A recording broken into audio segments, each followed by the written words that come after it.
Hello students, welcome in my class. Today we are solving exercise 7.11. अब इस exercise में आपको इंटीग्रेशन निकालना है एक नए मेथड से using the properties of definite integral evaluate the integral of this exercise. अब देखो एग्जाम में कई बार क्वेश्चन आ जाता है कि प्रॉपर्टीज यूज करके डेफिनेट इंटीग्रल की प्रॉपर्टीज को यूज करके आपने इंटीग्रेशन करना है। तो जब प्रॉपर्टीज का नाम आ जाता है तो पहले हमें प्रॉपर्टी यूज करनी होगी। वैसे ही क्वेश्चन को हम जैसे हमने लास्ट एक्सरसाइज में मेथड सीखे हैं उनसे भी कर सकते हैं, लेकिन प्रॉपर्टीज का नाम आ गया तो प्रॉपर्टी यूज करनी पड़ेगी। अब देखो इस एक्सरसाइज की क्या है प्रॉपर्टीज, पहले हम प्रॉपर्टीज के बारे में डिस्कस करते हैं। 7.11 एक्सरसाइज में जो प्रॉपर्टी यूज होनी है आपके पेज नंबर 341 पे प्रॉपर्टीज गिवन है। Some properties of definite integral. First property है a to B F x D x is equal to a to B F T D T. यहाँ पर ये क्या कहना चाह रहा है, इसका क्या मीनिंग है कि x की जगह मतलब आप नया वेरिएबल ले आते हो तो इंटीग्रेशन में जो फर्स्ट वाला फंक्शन है एफ एक्स डी एक्स उसका इंटीग्रेशन और इसके इंटीग्रेशन की वैल्यू क्या रहेगी, सेम रहेगी। अब इसको मैं क्लैरिफाई कर देती हूँ आपको एग्जांपल के थ्रू। फर्स्ट प्रॉपर्टी हमारी a to B F x D x is equal to A to B F T D T.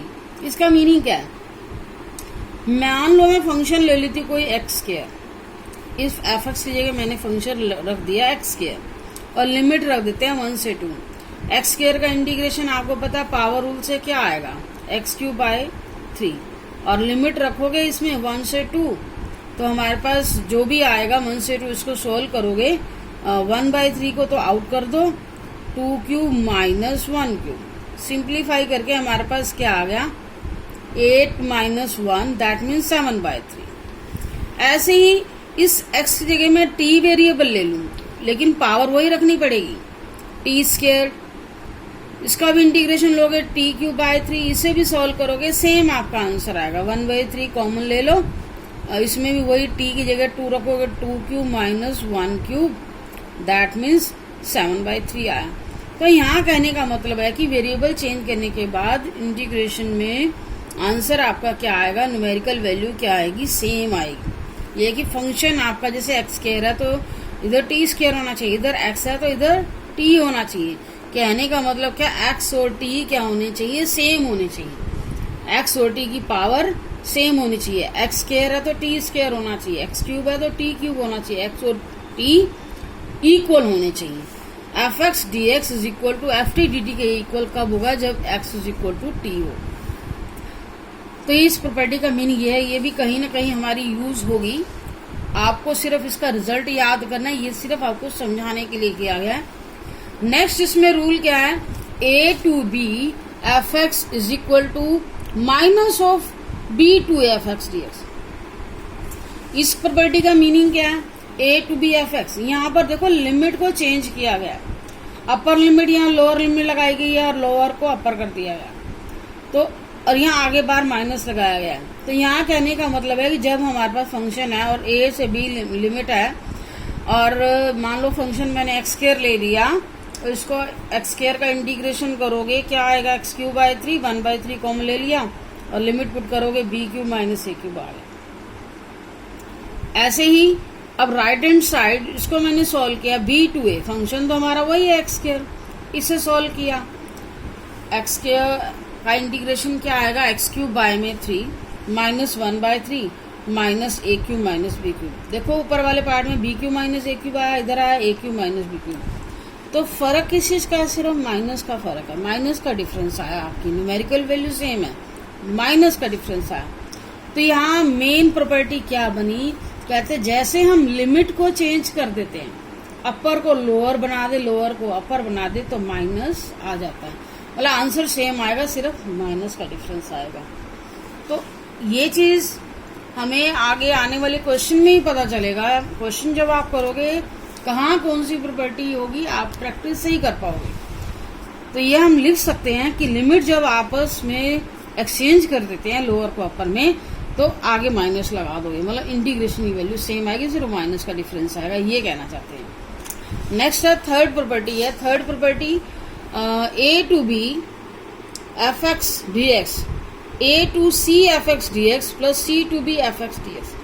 देखो इसमें एक सी वैल्यू आ गई है, सी वैल्यू आपकी क्या होगी, सी वैल्यू हमारी ए और बी के बिटवीन में लाई करेगी। ए लेस देन सी, सी लेस देन बी, कहने का मतलब ये है सी जो होगा ए से तो ग्रेटर होगा लेकिन बी से क्या होगा, लेस।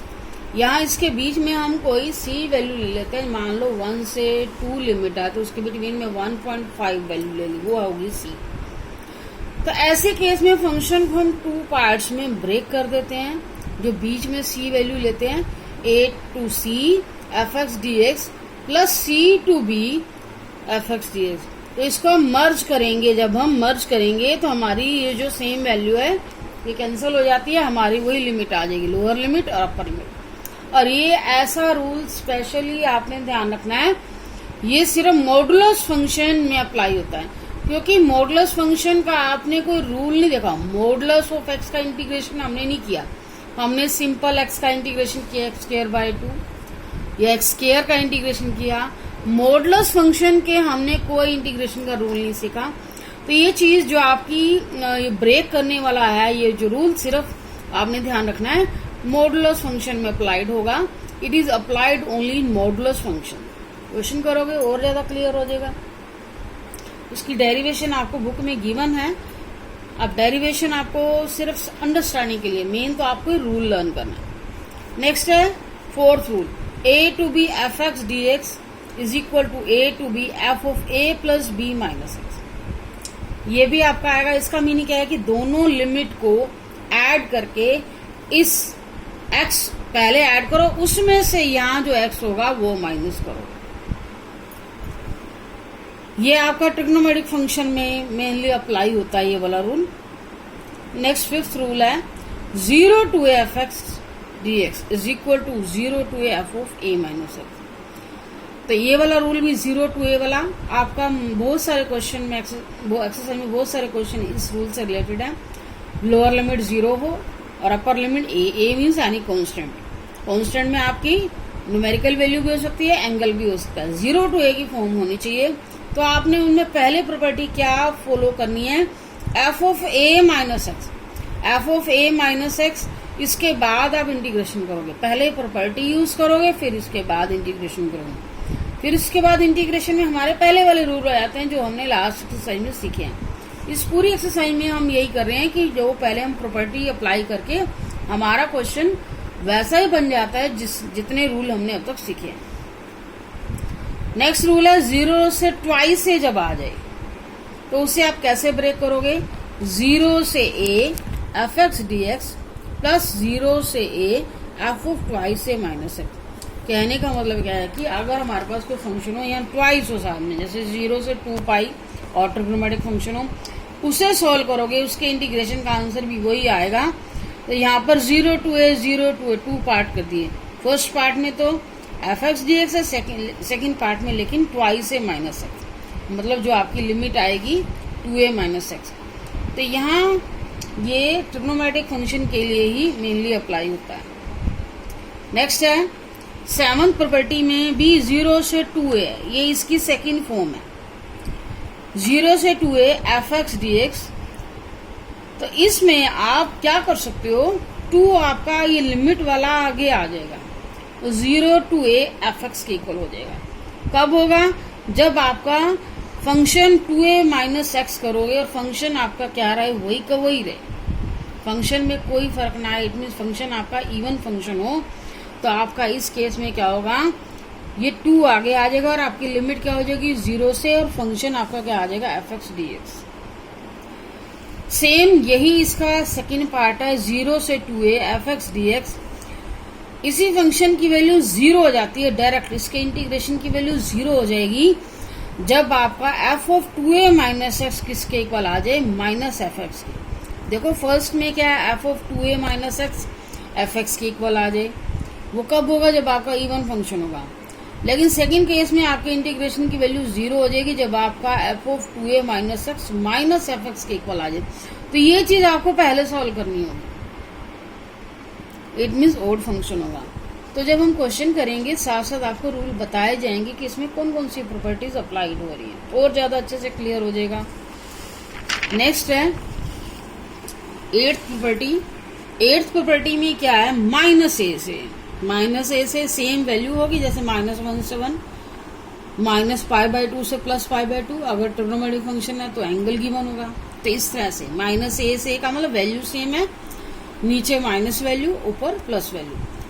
तो इसमें भी ट्वाइस हो जाएगा, और लिमिट आपकी क्या बन जाएगी, 0 से fx dx। लेकिन कब, जब आपका फंक्शन क्या होगा, इवन फंक्शन होगा।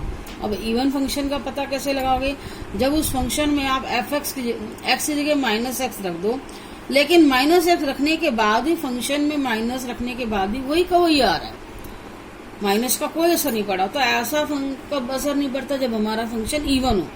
जैसे आपका फंक्शन x², मैं उसकी जगह -x भी रख दूं तो फंक्शन सिंप्लीफाई करके x² ही रहा ना, इवन फंक्शन है।